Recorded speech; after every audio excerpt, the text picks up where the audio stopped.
আসসালামু আলাইকুম সুপ্রিয় শিক্ষার্থীবৃন্দ, সবাই কেমন আছেন? আমি আলহামদুলিল্লাহ ভালো আছি।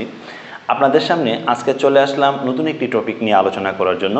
আমাদের আজকের নতুন টপিক হবে নবম দশম শ্রেণীর ফিন্যান্স ও ব্যাংকিং বইয়ের চতুর্থ অধ্যায় অর্থের সময়মূল্য অর্থাৎ টাইম ভ্যালু অফ মানি সম্পর্কে আলোচনা করার জন্য। যারা আমরা নবম শ্রেণীতে পড়ছি অথবা দশম শ্রেণীতে পড়তেছি, তাদের যদি এ অধ্যায়ে সমস্যা থেকে থাকে আমার আজকের এই আলোচনার মাধ্যমে তোমাদের এই সমস্যার সবটুকু কাটিয়ে দেওয়া যাবে আমার মনে করি। আজকে আমরা অর্থের সময়মূল্য এখন আমরা দেখে নেব আজকের ক্লাসে আমরা কোন কোন বিষয় নিয়ে আলোচনা করব। প্রথমে আমরা অর্থের সময়মূল্য ধারণা সম্পর্কে জানব। দ্বিতীয়, সুযোগ ব্যয় কি এই সম্পর্কে আমরা ধারণা নিব। বিধি 72 অর্থাৎ রুল 72 কি এটা সম্পর্কে আমরা জেনে নিব। সরল সুদ ও চক্রবৃদ্ধি সুদ কি এটা জেনে নিব। বাট্টাকরণ কি এই পদ্ধতি সম্পর্কে জানব। বর্তমান মূল্য এবং ভবিষ্যৎ মূল্য কীভাবে নির্ণয় করা যায় এই সূত্র সম্পর্কে জানব। এবং অবশেষে প্রকৃত সুদের হার অর্থাৎ EAR অ্যানুয়াল এফেক্টিভ রেট সম্পর্কে আমরা জেনে নিব। প্রথম আমাদের আলোচনার মূল বিষয় হচ্ছে আজকের অর্থের সময়মূল্য। অর্থের সময়মূল্য বিষয়টি কি? সময়ের পরিবর্তনের সাথে সাথে অর্থের মূল্যের বা মানের যেই পরিবর্তন হয় তাকে আমরা অর্থের সময় মূল্য বলি। অর্থাৎ সময়ের পরিবর্তনের সাথে সাথে অর্থের মানের বা মূল্যের যে পরিবর্তন হয় তাকে আমরা অর্থের সময় মূল্য বলে থাকি। উদাহরণের সাহায্যে দেখি অর্থের সময় মূল্যের কীভাবে পরিবর্তন হয়েছে তা আমরা দেখব। আজকে থেকে 3 বছর আগেও আমরা গোল্ড মার্কেট থেকে অর্থাৎ স্বর্ণের বাজার থেকে আমরা স্বর্ণ কিনতে পারতাম 70 থেকে 80 হাজার টাকা ভরি দিয়ে, কিন্তু আজকে 3 বছর পরে আমাদেরকে এক ভরি স্বর্ণ কিনতে হচ্ছে 1,60,000 থেকে 70,000 টাকা দিয়ে। অর্থাৎ 3 বছর আগে যে মূল্য ছিল আজকে তার মূল্য ঠিক নেই। তার মানে সময়ের পরিবর্তনের সাথে সাথে অর্থের মানের পরিবর্তন হচ্ছে, তা হচ্ছে অর্থের সময় মূল্য। আবার যদি বলি আজকে থেকে 3 বছর বা 2 বছর আগে বা 1 বছর আগেও আমার বাড়ি থেকে ব্রাহ্মণবাড়িয়ার দূরত্ব যা ছিল এখন ঠিক তাই আছে, কিন্তু ভাড়াগত দিক দিয়ে অনেক পরিবর্তন হয়ে গেছে। আগে যদি আমি 30 টাকা দিয়ে যেতে পারতাম, এখন আমাকে 40 থেকে 50 টাকা দিতে হচ্ছে, তা হচ্ছে অর্থের সময় মূল্য। সেকেন্ড কোশ্চেন হচ্ছে আমাদের কাছে সুযোগ ব্যয় কি? সুযোগ ব্যয় কি? সুযোগ ব্যয় আসলে কোনো খরচ না, কোনো ব্যয় না, যদিও পাশে ব্যয় লেখা রয়েছে। সুযোগ ব্যয় আসলেই কোনো খরচ না। সুযোগ ব্যয় তাহলে কি? একটি দ্রব্য গ্রহণের ফলে অর্থাৎ একটি জিনিস গ্রহণের ফলে অপর একটি জিনিসকে যদি আমার ত্যাগ করতে হয় তা হচ্ছে সুযোগ ব্যয়। আমরা যদি সুন্দর করে বোঝানোর চেষ্টা করি একটি উদাহরণের সাহায্যে, যে আমার কাছে 20 টাকা দিয়ে আমরা চাও পান করতে পারি, কফিও পান করতে পারি। এখন আমি যদি এক্ষেত্রে চা পান না করে কফি পান করি, এক্ষেত্রে যে আমি কফি পান করলাম এবং চাকে ছেড়ে দিলাম বা ত্যাগ করে দিলাম, এই ছেড়ে দেওয়া বিষয়টি মানে চা হচ্ছে আমার সুযোগ ব্যয়। আমি বুঝাতে পেরেছি। দ্রব্য গ্রহণের ফলে অপর একটি দ্রব্য যদি আমরা ত্যাগ করে ফেলি মানে ছেড়ে দিয়ে, ওইটি হচ্ছে আমাদের জন্য সুযোগ ব্যয়। তারপর আমাদের কাছে চলে আসলো বিধি 72 অর্থাৎ রুল 72। বিধি 72 এবং রুল 72 কি? এটা হচ্ছে একটি টাকা আমাদের ইনভেস্ট করা হবে, তা একটা নির্দিষ্ট সময়ের পরে দ্বিগুণ হবে, তাহলেই এই শর্তটা আমরা প্রয়োগ করতে পারবো এই বিধি 72 অথবা রুল 72। আমি আবারও বলে দিচ্ছি, বিধি 72 আমরা তখনই প্রয়োগ করতে পারবো যখন আমরা যে জায়গায় টাকা ইনভেস্ট করলে টাকার পরিমাণ দ্বিগুণ হবে বললে যদি বলে, তাহলে এই সূত্র প্রয়োগ করা হবে। আমরা এখান থেকে দেখলাম যে এ প্রতিষ্ঠানে বিনিয়োগ করলে 5 বছর পরে দ্বিগুণ হবে, 5 লক্ষ টাকা বিনিয়োগ করলে তা দ্বিগুণ হয়ে যাবে। আমি আবারও বলতেছি, একটি প্রতিষ্ঠান এ প্রতিষ্ঠানে যদি আমরা 5 লক্ষ টাকা ইনভেস্ট করি, এ প্রতিষ্ঠানে যদি আমরা 5 লক্ষ টাকা ইনভেস্ট করি, তাহলে দেখা গেছে আমাদের 5 বছর পরে আমরা এই প্রতিষ্ঠান থেকে দ্বিগুণ টাকা পাবো। এক্ষেত্রে এই অঙ্কের মধ্যে কিন্তু সুদের হার মানে আর এর মান দেওয়া নেই। এক্ষেত্রে আমরা আর এর মানটা কীভাবে বের করব? তাহলে এক্ষেত্রে আমাদের কাছে যেহেতু বলছে 5 বছর টাকা দ্বিগুণ হবে, তার মানে 5 লক্ষ টাকা আমাদের হয়ে যাবে 10 লক্ষ টাকা। এক্ষেত্রে আমরা বিধি 72 প্রয়োগ করে আমরা আর এর মান বের করতে পারবো। তখন আমরা কিভাবে প্রয়োগ করব তা আমরা আর সমান আমরা কীভাবে বের করতে পারবো? রুল 72 প্রয়োগ করে আমরা দেখব কি, আমরা উপরে বসিয়ে দিব 72 এবং যেহেতু বলছে 5 বছর পরে নিচে আমরা 5 বসিয়ে দিব, তাহলে আমাদের আর এর মানটা বের হয়ে যাবে। আবার যদি এমন হলো যে 10% হারে বিনিয়োগ করে 5 বছর পরে দ্বিগুণ টাকা মানে 10 লক্ষ টাকা পাওয়া যাবে, এক্ষেত্রে আমাদের সময়ের কথা বলা নেই, কি সময় পরে আমরা টাকাটা ফেরত পাবো। এক্ষেত্রে আমরা কি করতে পারবো, এই 72 জায়গায় এই নিচে আমরা 10% যে পার্সেন্ট আছে পার্সেন্ট দিয়ে ভাগ করলে আমরা এন এর মান মানে সময়ের মান আমরা বের করতে পারবো। তাহলে রুল 72 হচ্ছে এমন একটি শর্ত যেই শর্তে টাকার পরিমাণ অর্থাৎ মুনাফার পরিমাণ দ্বিগুণ হবে, মুনাফার পরিমাণ দ্বিগুণ হবে। এই শর্তে আমরা এখান থেকে আর এর মানও বের করতে পারবো, এখান থেকে আমরা এন এর মানও বের করতে পারবো। তারপর সরল সুদ এবং চক্রবৃদ্ধি সুদ। সরল সুদ মানে হচ্ছে সিম্পল ইন্টারেস্ট এবং চক্রবৃদ্ধি সুদ মানে হচ্ছে কম্পাউন্ড ইন্টারেস্ট।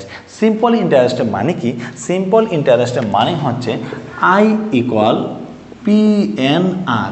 আই মানে হচ্ছে সরল সুদ, পি মানে হচ্ছে আসল, এন মানে হচ্ছে টাইম এবং আর মানে হচ্ছে রেট অফ ইন্টারেস্ট মানে সুদের হার। এই সূত্র প্রয়োগ করলে আমরা সরল সুদ বের করতে পারবো। সরল সুদের উপরে শুধুমাত্র আসল টাকার উপরে সুদ গণনা করা হয়, তা হচ্ছে সরল সুদ। চক্রবৃদ্ধি সুদ কি, চক্রবৃদ্ধি সুদ হচ্ছে যে টাকার উপরে শুধু আসলের উপরে সুদ গণনা করা হয় না, লাভের উপরেও সুদ গণনা করা হয়, তাকে আমরা বলি চক্রবৃদ্ধি সুদ। যেমন আমরা চক্রবৃদ্ধি সুদের সূত্র আমরা দেখি, সি ইকুয়াল হচ্ছে আমরা পি ইন্টু 1 প্লাস এর r⁴n চক্রবৃদ্ধি সুদের ক্ষেত্রে। এখানে পি হচ্ছে আসল, আর হচ্ছে রেট অফ ইন্টারেস্ট, এন হচ্ছে লং অফ টাইম, এটা হচ্ছে চক্রবৃদ্ধি সুদ। বাট্টাকরণ কি, বাট্টাকরণ হচ্ছে যদি কোনো বছরে বার্ষিকভাবে একবার সুদ গণনা না করে বছরে একাধিকবার সুদ গণনা করা হয়, তখন তাকে আমরা বাট্টাকরণ পদ্ধতি বলি। কোনো প্রতিষ্ঠান যদি বলে যে সুদের হার 10% আর কোনো কিছু বলে নাই, তাহলে আমাদেরকে বুঝে নিতে হবে বছরের সুদ মাত্র একবার গণনা করা হয়। আর কোনো প্রতিষ্ঠান যদি আমাদেরকে বলে যে এটি প্রতি মাসে সুদ গণনা করে, 2 মাস অন্তর অন্তর সুদ গণনা করে, দৈনিক সুদ গণনা করে, এটাই হচ্ছে বাট্টাকরণ পদ্ধতি। বাট্টাকরণ পদ্ধতিতে আমাদের ভাগের পরিমাণ কী হবে আমরা সূত্রের সাহায্যে তখন আমরা বলে দেব। বর্তমান মূল্য এবং ভবিষ্যৎ মূল্য। বর্তমান মূল্য এবং ভবিষ্যৎ মূল্য কি, বর্তমান মূল্য আমার কাছে এবং ভবিষ্যৎ মূল্য, আমি বর্তমান মূল্য যদি কোনো জায়গায় বের করতে বলে বর্তমান মূল্যকে আমরা বলি পিবি মানে হচ্ছে প্রেজেন্ট ভ্যালু। বর্তমান মূল্য বের করার পদ্ধতি হচ্ছে FB ডিভাইডেড 1 প্লাস এর r⁴n। সাপোজ আমি মনে করে নিলাম আজকে থেকে 5 বছর পরে আমার 5 লক্ষ টাকা প্রয়োজন, আজকে থেকে 5 বছর পরে আমার 5 লক্ষ টাকা প্রয়োজন। আমি এবি ব্যাংকে গিয়ে বললাম যে আজকে থেকে 5 বছর পরে আমাকে 5 লক্ষ টাকা প্রয়োজন। এন এর মান হবে কত, তাহলে এন এর মান হবে 5। এন আমাদের এই 5 বছর পর আজকে থেকে 5 বছর পরে আমার দরকার 5 লক্ষ, তাহলে এটা হচ্ছে কি, এটা হচ্ছে FB মানে ফিউচার ভ্যালু। এন এর মান হচ্ছে 5। ব্যাংকে আমি জিজ্ঞাসা করলাম আপনাদের সুদের হার কত, ব্যাংক আমাকে বলে দিল তাদের সুদের হার মানে আর এর মান হচ্ছে 10%, আর এর মান হচ্ছে 10%। আমি ব্যাংকে জিজ্ঞাসা করলাম তাহলে আজকে আমাকে কত টাকা জমা দিলে আপনি আমাকে 5 বছর পরে 10% সুদে আপনি আমাকে 5 লক্ষ টাকা দিবেন। ব্যাংক তখন এই মানগুলো আমরা বসিয়ে দিব এখানে, তখন কী হবে, এবি হচ্ছে 5 লক্ষ টাকা এবং 1 প্লাসের আর এর মান হবে 0.10, এন এর মান হবে কত 5। এখন যদি আমরা ক্যালকুলেশন করে ফেলি তাহলে আমরা প্রেজেন্টগুলো মানে বর্তমান মূল্য আমরা বের করতে পারবো। আবার যদি আমাদের কাছে এরকম হয় যে আজকে আমার কাছে 10 লক্ষ টাকা আছে, আমি এই টাকাটা ব্যাংকে ইনভেস্ট করতে চাই, আজকে আমার কাছে সাপোজ 10 লক্ষ টাকা আছে, তার মানে আমার হচ্ছে আজকে আমার কাছে টাকা আছে, তার মানে হচ্ছে প্রেজেন্ট ভ্যালু। পিবির মান হচ্ছে 10 লক্ষ টাকা আমার কাছে আজকে আছে, এই টাকাটা আমি ব্যাংকে ইনভেস্ট করতে চাই। আমি কত বছরের জন্য ইনভেস্ট করব, এন এর মান অর্থাৎ 5 বছরের জন্য ইনভেস্ট করব।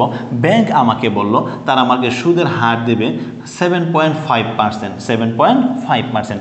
আমি আজকে জানতে চাচ্ছি যদি আমি আজকে 10 লক্ষ টাকা 5 বছর মেয়াদে 7.5% মুনাফায় যদি আমি ব্যাংকে ইনভেস্ট করি, 5 বছর পরে আমি কত পাবো, তাহলে তার মান হচ্ছে ফিউচার ভ্যালু মানে ভবিষ্যৎ মূল্য।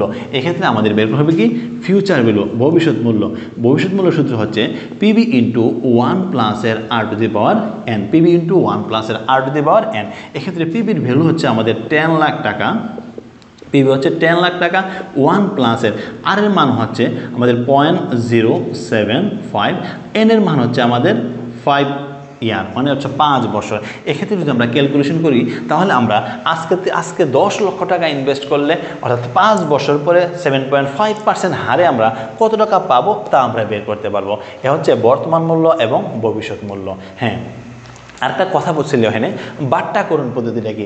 বাট্টাকরণ মানে হচ্ছে ব্যাংক যদি সুদ একাধিকবার গণনা করে, ব্যাংক যদি সুদ একাধিকবার গণনা করে তখন তাকে বাট্টাকরণ হয়। বাট্টাকরণের ক্ষেত্রে আমাদের যদি আমরা বর্তমান মূল্য বলি, বর্তমান মূল্য হচ্ছে প্রেজেন্ট ভ্যালু সমান সমান হয়, তাহলে বাট্টাকরণের সূত্রটা কী হবে? এটা হচ্ছে FB ডিভাইডেড 1 প্লাসের R divide M into N into M।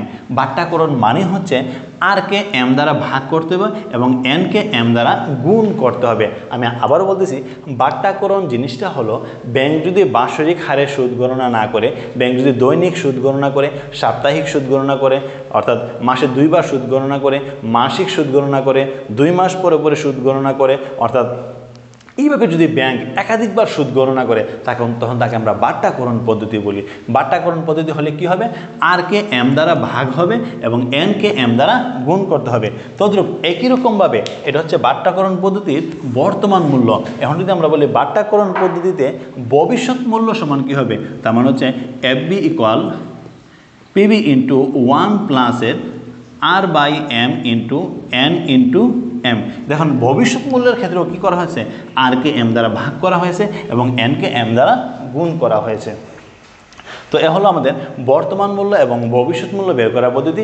এইভাবে আমরা যে কোনো অঙ্ককে বাট্টাকরণ করলে আর কে ভাগ করব, এন কে গুণ করব, আর বাট্টাকরণ ছাড়া হলে আমরা স্বাভাবিকভাবে আমাদের আগের সূত্রগুলো ব্যবহার করব। এইভাবে আমরা অর্থের সময়মূল্য কাজগুলোকে আমরা সমাধান করতে পারবো। আশা করি আমাদের আজকের ক্লাস সম্পর্কে যারা ক্লাসটা শুরু থেকে শেষ পর্যন্ত দেখেছেন, অর্থের সময়মূল্য সম্পর্কে মোটামুটি কিছু ধারণা আপনারা পেয়ে গেছেন। সামনের ক্লাসে আবারও চলে আসবো উদাহরণ সহ, অর্থাৎ আমাদের সমস্যাগুলো কীভাবে সমাধান করবো ওই নিয়ে। ওই পর্যন্ত সবাই ভালো থাকবেন, সুস্থ থাকবেন। আল্লাহ হাফিজ।